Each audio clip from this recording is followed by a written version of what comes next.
प्रयागराज के बराबर में कौशाम्बी जिले में पाल समाज की बच्ची के साथ जो अन्याय हुआ और उसमें जो पुलिसिया कार्रवाई, उस पर बहुत सारे सवाल खड़े हो रहे हैं। एक पक्ष कह रहा है कि हम पीड़ित हैं, दूसरा पक्ष कह रहा है कि हम पीड़ित हैं। ब्राह्मण समाज के लोग कह रहे हैं हम पीड़ित हैं। अब ये पता जाके लगेगा मौके पे कि कौन पीड़ित है। इसलिए मैं उन परिवार से मिलने के लिए पाल समाज के आया था, लेकिन पुलिस ने मुझे यहाँ रोक लिया और मुझसे कहा कि अभी लॉ एंड ऑर्डर की सिचुएशन अच्छी नहीं है, आप कुछ देर इंतजार कर लें, उसके बाद हम आपको जाने की इजाजत दे देंगे। मैं यहाँ इंतजार कर रहा हूँ पिछले 2.5 घंटे से, लगभग अब 2.5 घंटे होने को आए। मैं यहाँ इंतजार कर रहा हूँ कि मुझे वहां जाने की इजाजत मिले और मैं उस परिवारों की आवाज को उठा पाऊं, मैं जान पाऊं सत्य क्या है।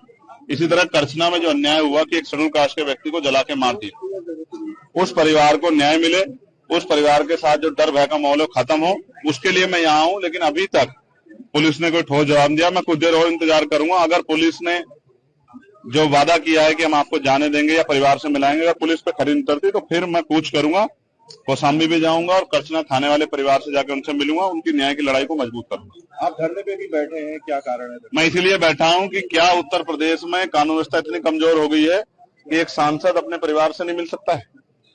क्या हो गया उत्तर प्रदेश में? हम इलाहाबाद में हैं, जहां पूरे उत्तर प्रदेश के लोग आते न्याय मांग रहे हैं। हम तो लंबे समय से मेरठ में हाईकोर्ट की बेंच की मांग को भी उठा रहे हैं, लेकिन इलाहाबाद में इसलिए मुझे तो रोका गया। अपराधियों क्यों रोका गया? यहाँ 500-700 पुलिस लगा के क्यों रोकना चाहते हो? क्या एक परिवार से नहीं मिलने की छूट दे सकते हो आप लोग? तो मैं तो कह रहा हूँ मैं अकेला जाऊंगा, आपके साथ जाऊंगा, आप ले चलो, लेकिन मुझे मेरे परिवार से मिलाओ, मैं उनकी तकलीफों को जान दो। भी उस माँ से मेरी बात है, जो बच्ची की माँ, उन्होंने कहा मेरी बच्ची की हालत आके देखिए, हमारी हालत आके देखिए, हम यहाँ डर के साए में, हमारी मदद कीजिए, हमारी आवाज उठाइए। तो पुलिस मुझे क्यों रोक रही?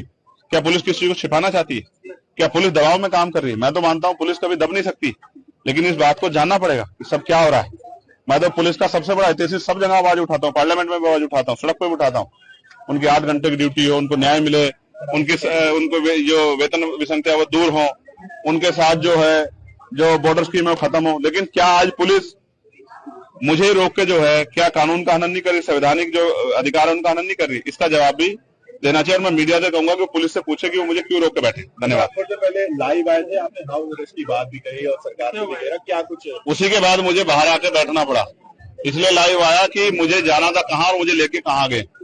मैं संवैधानिक विचारों का प्रयोग संवैधानिक विचार पे हूँ, इसलिए पुलिस से बातचीत कर रहा हूँ, वरना मैं लड़के भी जा सकता हूँ, मोटरसाइकिल पे बैठ के भी जा सकता हूँ। पुलिस जानती है जब मैं जाने पाऊंगा चला जाऊंगा, लेकिन मैं संवैधानिक विचार को मानता हूँ, संविधान को मानता हूँ, इसलिए पुलिस से बात कर रहा हूँ कि भाई हमें जाने दिया जाए या उस परिवार को हमसे मिला दे। अगर नहीं जाने दिया जाता तो क्या कुछ कदम उठाया जाए? तो फिर अभी तो इलाहाबाद में आप संदर्भ देख रहे हैं, फिर आप लखनऊ में देखना, विधानसभा का गिराव होगा, मुख्यमंत्री आवास का गिराव होगा, इतने बड़े पैमाने पर होगा कि पूरे प्रदेश से ट्रेन में लोग आएंगे और लखनऊ का चक्का चक्का जाम करा जाएगा। हमारी खबरों से जुड़े रहने के लिए हमारे चैनल को सब्सक्राइब करें और बेल आइकन को दबाएं ताकि खबर की नोटिफिकेशन आपको मिलती रहे।